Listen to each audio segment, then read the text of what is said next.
जय हिंद दोस्तों। Last session में अपन ने बात की थी प्रकाश संश्लेषण कहाँ होता है।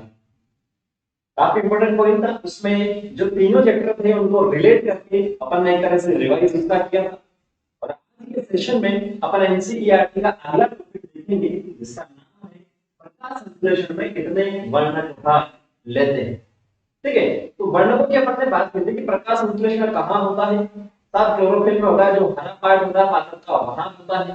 ठीक है, उसमें भी अलग अलग टॉपिक है आपके पास होती है। उसमें रिएक्शन अभिक्रिया की जो अपन ने बात की थी, वो प्रकाशिक अभिक्रिया और अप्रकाशिक अभिक्रिया पर हमने इस टॉपिक को कंप्लीट किया था।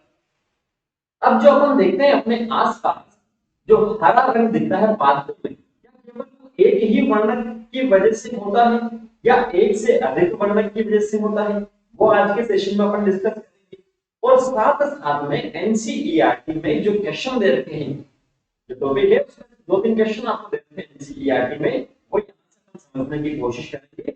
और बाकी एनसीईआरटी का कंटेंट तो अपन समझेंगे ही समझेंगे। उम्मीद मैं करूंगा कि पूरा 100% यहाँ से क्लियर आपका हो जाए।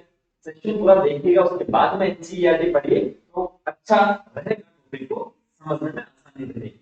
चलिए स्टार्ट करते हैं। तो पहला प्रश्न ये आता है अपने कि कितने वर्णक भाग लेते हैं। तो उसकी अगर सिंपल सी बात, तो पहला प्रश्न यही है कि जो अपन पढ़ते हैं, वर्णक पढ़ते हैं, जो हरा कलर होता है पादप का, क्या वो एक ही वर्णक की वजह से होती है? तो जवाब आएगा बिल्कुल भी नहीं।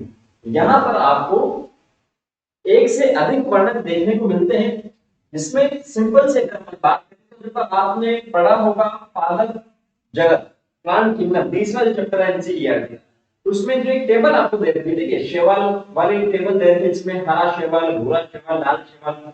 तो वहां पर कुछ शब्द लिखे हैं, क्लोरोफिल ए, क्लोरोफिल बी, ठीक है, सी, कैरोटीनॉइड, ज़ैंथोफिल। वो जो शब्द लिखे हैं वो क्या है, वर्णक ही है। और यहाँ अपन जो इंपॉर्टेंट है वो यहाँ से डिस्कस करेंगे, और किस कलर के लिए रेस्पॉन्सिबल है वो यहाँ पर अपन लिखते हुए चलेंगे। तो सबसे पहले की बात करें, जो हरा कलर है, जो वर्णक की जो बात कर रहे हैं, टोटल अपन यहाँ पर 4 वर्णक यहाँ पर डिस्कस कर रहे हैं, जिसमें जो आपके पास पहला वर्णक आएगा वो है क्लोरोफिल ए। कौन सा आएगा? क्लोरोफिल ए यहाँ पर आएगा, जो रेस्पॉन्सिबल है लाइट कलर या चमकीले कलर और चमकीले या नीले कलर के लिए। नीला, हरा जो कलर है उसके लिए रेस्पॉन्सिबल है नीला, हरा कलर है उसके लिए रेस्पॉन्सिबल कौन सा है? क्लोरोफिल ए, उसके लिए उत्तरदायी है। दूसरी अगर आप बात करें तो वो आपके पास आता है क्लोरोफिल बी, तो वो है पीले हरे के लिए। पीला हरा जो कलर आता है वो क्लोरोफिल बी की वजह से आता है। नेक्स्ट आता है ज़ैंथोफिल। इसे आपको सिंपल सा याद रखना, थोड़ा सा ग्राफ बता रखा है, आसानी से मैं आपको समझा दूंगा, इनको आपको रखने की जरूरत नहीं पड़ेगी, इतनी गारंटी है। ज़ैंथोफिल जो आता है, जो देता है वो पीला कलर देता है। और सबसे लास्ट में आता है कैरोटीनॉइड्स। ठीक है, कैरोटीनॉइड। और ये जो रेस्पॉन्सिबल है, ये पीले से नारंगी पीले कलर के लिए रेस्पॉन्सिबल है, नारंगी पीले कलर के लिए उत्तरदायी है। ठीक है, तो ये 4 जो वर्णक है उसकी वजह से जो हरा कलर है उसका अलग अलग शेड आता है। शेड का मतलब क्या है? कोई जो होगा बिल्कुल जो हरा है वो लाइट होगा, हल्का हरा होगा, कोई जो है बीच वाला होगा, कोई जो गहरा हरा होगा। तो ये शेड आता है, इन 4 की वजह से आता है क्लोरोफिल ए, बी, ज़ैंथोफिल और कैरोटीनॉइड। जो इस टॉपिक के हिसाब से दे रखा है, इसके अलावा भी है, लेकिन वो अपने एनसीईआरटी से बाहर, जब बाहर वाला टॉपिक देखेंगे उसमें डिस्कस करेंगे। अभी एनसीईआरटी को समझना है। ठीक है, ये 4 का। अब यहाँ एक जो प्रश्न पूछा गया है कि सबसे ज्यादा विश्व में सबसे ज्यादा मिलने वाला जो वर्णक है वो कौन सा है? एनसीईआरटी का प्रश्न है, विश्व में सबसे ज्यादा मिलने वाला वर्णक कौन सा है? तो उसका जवाब होगा सबसे ज्यादा मिलने वाला जो वर्णक है वो है क्लोरोफिल ए। सबसे ज्यादा ये मिलता है। ठीक है, बात हो। अब इन्हें आप अलग अलग कैसे कर रहे? ये जो वर्णक आपको, इन्हें आप अलग अलग कैसे करके आपने पहचाना है कि ये अलग अलग हैं, जो हरे या गहरा हरा, हल्का हरा, पीला वगैरह कलर के लिए रेस्पॉन्सिबल करता है ये। तो इसको पहचानने के लिए एक टेक्निक यहाँ पर अपने पास आती है, जिसे अपन बोलते हैं पेपर क्रोमेटोग्राफी। पेपर क्रोमेटोग्राफी या जिसे अपन बोलते हैं कागज, कागज वर्ण लेखिकी, ठीक है, वर्ण लेखिकी या वर्ण लेखिकी। अब इसका क्या मतलब है, एनसीईआरटी में ये शब्द दे रखा है लेकिन इसका मतलब नहीं बता रहे हैं। तो जो पेपर क्रोमेटोग्राफी है, कागज वर्ण लेखिकी, इसका सिंपल सा मीनिंग है कि जो भी कलरफुल पार्ट होता है केमिस्ट्री के पॉइंट ऑफ व्यू से अगर अपन देखें, उसमें सिंपल सी डेफिनेशन है कि जो भी रंगीन जो पार्ट होता है किसी रसायन का, उन्हें अलग अलग करने की जो प्रोसेस होती है, तकनीक होती है, उसे हम बोलते हैं वर्ण लेखिकी। ये कागज की है, ठीक है। जैसे मान लो ये आपके पास कोई कागज है, इसमें ये कुछ गहरे कलर का है, आपके पास कुछ ये लाइट कलर का है, फिर ये दूसरा रेड कलर का है, कुछ भी ले लो इस प्रकार। तो एक पेपर की मदद से इसे आप क्या करोगे, अलग अलग करोगे इनके अवशोषण होने के दर के आधार पर। कैसे करेंगे, अवशोषण होने के दर के आधार पर। ये जो जाएगा हो सकता है कि समय लगा तो ये जल्दी से हो जाए, इसी प्रकार से क्या होगा आपको मिलेंगे, तो उस टेक्निक को हम बोलते हैं पेपर क्रोमेटोग्राफी, ठीक है। और यहाँ जो अपने को एनालिसिस मिलता है उसे हम बोलते हैं क्रोमेटोग्राम। ये एनसीईआरटी में नहीं लिखा तो लिख लो, इंपॉर्टेंट नहीं है वैसे तो। क्रोमेटोग्राम मतलब एक तरह से जो रिप्रेजेंटेशन अपन कर रहे हैं वो है। और जो यहाँ पर अपन जैसे मशीन यूज में होता है ना, एक तरह से जो यहाँ पर अपन यूज में ले रहे हैं उसे अपन बोलते हैं क्रोमेटोग्राम। अब इसमें कंफ्यूज आपको नहीं होना है कि जो आप रिप्रेजेंटेशन कर रहे हो उसको ग्राफ हम बोल रहे हो, जो मशीन या टेक्निक ले रहे हो वो ग्राफ, उसे ये अपन बोलते हैं ग्राफ। का मतलब ये नहीं कि ग्राफ आपने बना दिया, नहीं, वो नहीं होता है यहाँ बायो में, केमिस्ट्री में वो नहीं चलता है। ग्राफ का मतलब जो आप यूज में ले रहे हो, मैं लिखने के लिए मार्कर यूज में ले रहा हूँ, तो यहाँ जो हम यूज में ले रहे हैं अलग अलग करने के लिए वो होता है ग्राफ। और जो आपको मिला है जो अलग अलग कलर वाला आपको यहाँ पर जो अपन शो करते हैं वो है क्रोमेटोग्राफ। इस तकनीक की हेल्प से अपन इनको क्या कर सकते हैं, जो कलर कलरफुल वाला पार्ट है, जैसे पत्ते आपने लिए, वहां से इसमें जो बटन मिल रहे हैं क्लोरोफिल ए बी ज़ेनटोफिल कार्बोनेट, इससे आप क्या कर सकते हो, अलग अलग विचार कर सकते हैं, ठीक है। तो ये सिंपल सा आपको ध्यान में रखना है, पेपर क्रोमेटोग्राफी भी आपने वर्ण लिखेगी भी आपको ध्यान रखना है। अब चलते हैं अपन इस ग्राफ में। इस ग्राफ को समझने के लिए आपको प्रकाश संश्लेषण की परिभाषा आनी चाहिए अच्छे से, इजीली हो जाएगा, कोई दिक्कत नहीं आएगी। पुराने सेशन आपने देख रखे हैं तो इसमें कोई दिक्कत आपको नहीं आएगी, 100% गारंटी है, ठीक है। तो सबसे पहले प्रकाश संश्लेषण की जो हम बात करते हैं, प्रकाश संश्लेषण का एक एक्सपेरिमेंट भी आपने देखा था। प्रकाश संश्लेषण का एक एक्सपेरिमेंट आपने देखा था कि प्रकाश संश्लेषण में लाइट की जरूरत है, आपको एनर्जी, लाइट एनर्जी की जरूरत है, वहां से लाइट एनर्जी का अवशोषण होता है। और जितनी ज्यादा एक पेड़ पूरा ऑक्सीजन या पेड़ पूरा जो था वो ऑक्सीजन फ्री करता, तो उसके आसपास जो बैक्टीरिया वायु बैक्टीरिया हो जाते हैं। तो आप प्रकाश संश्लेषण की बात कर लो, प्रकाश संश्लेषण जितना ज्यादा होगा उतना ही क्या होगा, ऑक्सीजन रिलीज होगा। इस दर को अपन बता सकते हैं, ऑक्सीजन रिलीज की दर को प्रकाश संश्लेषण से बता, ये आपको सिंपल सा पता है, पहले के सेशन से पता है ना। अब बात करते हैं पहले वाले ग्राफ। एक और चीज आपको ध्यान में रखनी है, जो आपने पहले भी पढ़ा था, फिजिक्स में भी पढ़ते हैं इसे, केमिस्ट्री में भी पढ़ते हैं, बायो में भी पढ़ते हैं। ये क्या है, जो दृश्य प्रकाश है उसकी जो तरंगदैर्घ्य है उसको याद रखने के तरीके विरुद्ध की ओर। बी का मतलब वायलेट, आई का मतलब इंडिगो, बी का मतलब ब्लू, जी का मतलब ग्रीन, वाई का मतलब येलो और ओ का मतलब ऑरेंज। ये लगभग स्टार्ट होती है 350 से 400 के बीच से स्टार्ट होकर लगभग आपकी 650 तक जाती है, 700 तक भी जा सकती है।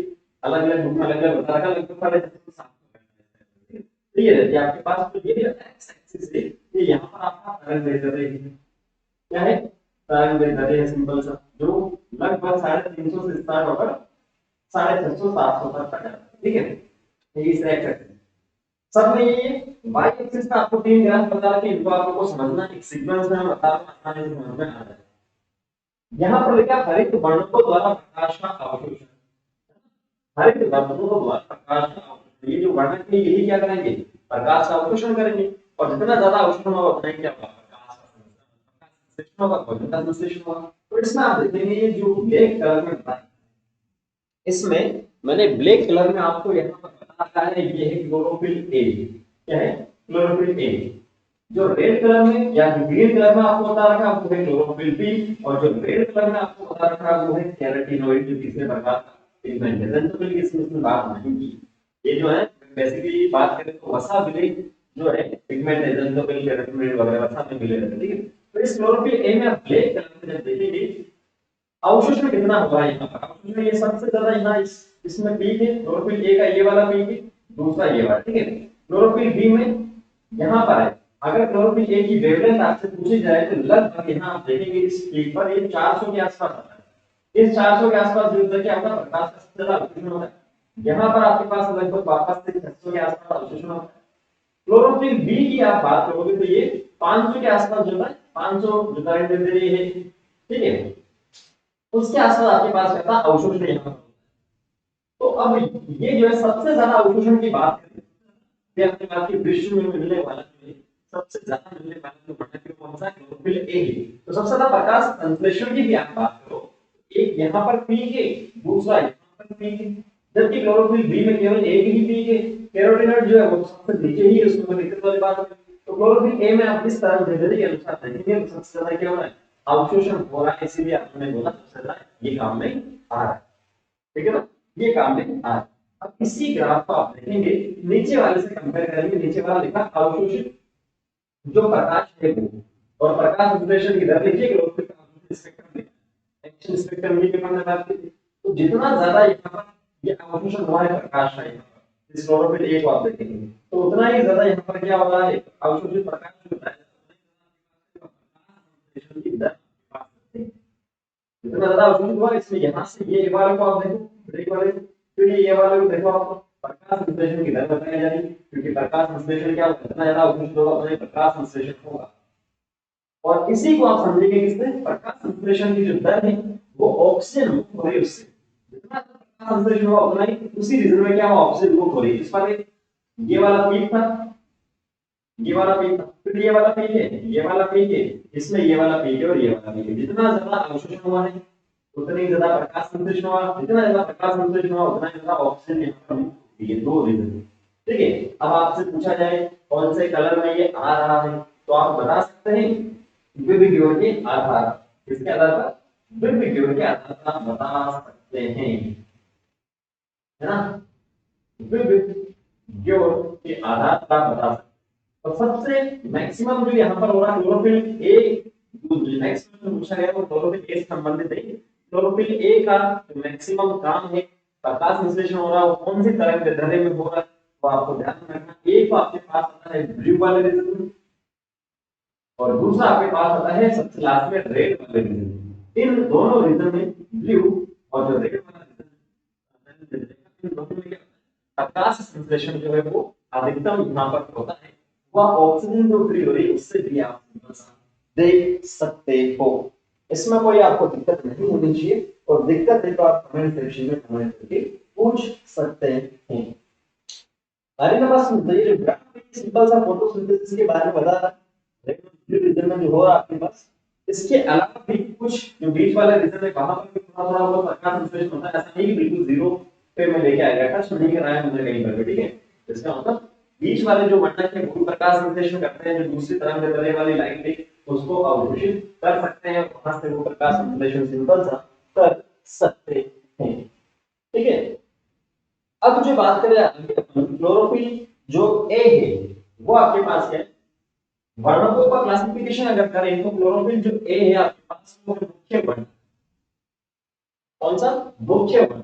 मैंने पहले आपको बता दिया, जो एनसीईआरटी वाला पूछ रहा है, पहले क्वेश्चन पूछ रहा है और बाकी जो बीच नीचे के जो पैराग्राफ है उसमें जवाब भी देता है एनसीईआरटी का, कुछ नहीं छोड़ता है। तो क्लोरोफिल ए है मुख्य, और जो बाकी आपको बताए जा रहे हैं वो किस प्रकार के हैं, वो है सहायक। वो क्या है, सहायक वर्णक है। मेन जो अवशोषण करेगा वो क्लोरोफिल ए करेगा, सहायक क्या करेंगे, जैसे मान लो क्लोरोफिल ए आपको बताया जा रहा है, और इसके चारों तरफ जो है, इसके आगे आएगा, वैसे थोड़ा सा आइडिया मैं दे देता हूं, इसके चारों तरफ मान लो ये है, ये सहायक है, बाहर वाले सहायक और बीच वाला क्या, क्लोरोफिल ए। तो मैं जो मेन अवशोषण करेगा वो क्लोरोफिल ए करेगा। अब जो सहायक है वो भी यहाँ पर अवशोषण करेंगे, पर डायरेक्ट संश्लेषण नहीं करके वो क्या करेंगे, इसकी जो एनर्जी, लाइट एनर्जी वो ट्रांसफर करेंगे क्लोरोफिल ए को। तो सहायता कर रहे हैं, इसलिए आपने इसे क्या बोला है, सहायक। इन सबको क्या बोला है यहाँ पर, सिंपल सा सहायक बोला, क्योंकि ये क्या कर रहे हैं, ये क्या कर रहे हैं, सहायता यहाँ पर कर रहे हैं, सहायता यहाँ पर कर रहे हैं, क्योंकि क्लोरोफिल ए को ये ट्रांसफर कर रहे हैं एनर्जी को। उसके साथ साथ में दूसरा फंक्शन भी आपको ध्यान रखना है कि ये जो है ना सहायक जो है वो क्या करता है, क्लोरोफिल ए का प्रकाशीय जो ऑक्सीकरण होता है, फोटो ऑक्सीडेशन या प्रकाश ऑक्सीकरण, ऑक्सीकरण का मतलब ऑक्सीजन की उपस्थिति में एक तरह से जो विघटन कह सकते हैं।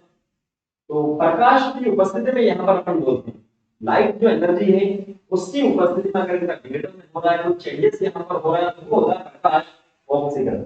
वो क्या होता है, प्रकाश ऑक्सीकरण। इसे भी आप आगे आने वाले जो सेशन उसके अंदर डिटेल से पढ़ेंगे, और जो डिटेल से पढ़ने वाला है तो मैंने अभी आपको पॉइंट बताया था वो भी आपको डिटेल से पढ़ेंगे, ठीक है। आगे की बात समझ में, इस ग्राफ में कोई दिक्कत नहीं होनी चाहिए, तीनों वाले तीनों जो ग्राफ दे रखे हैं एक दूसरे से रिलेटेड है, कंफ्यूज नहीं होना। ये पहला है एनसीईआरटी में, ये दूसरा है, लेकिन इसको मैंने इससे कंपेयर किया, ठीक है, कंफ्यूज नहीं होना। क्यों?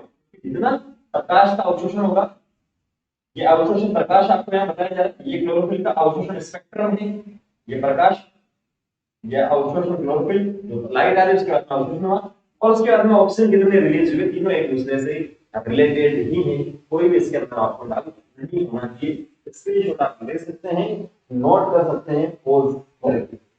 और ये बात होगी तो एनसीईआरटी के जो क्वेश्चन है वो भी हमने डिस्कस इसके अंदर लिए हैं। अब जो नेक्स्ट सेशन आएगा उसके अंदर हम देखेंगे प्रकाश अभिक्रिया, प्रकाश की उपस्थिति में होने वाली जो अभिक्रिया है। दो प्रकार की अभिक्रिया की बात की थी लास्ट सेशन में, एक प्रकाश अभिक्रिया, दूसरा अप्रकाशिक अभिक्रिया, लाइट रिएक्शन और डार्क रिएक्शन, है ना। तो उसके बारे में अपन बात करेंगे, उसको समझने की कोशिश करेंगे। ये क्लियर आपका हो जाना चाहिए। कोई डाउट हो तो आप कमेंट सेक्शन में कमेंट करके पूछ सकते हैं। मिलता है नेक्स्ट सेशन में। Thank you, all the very best.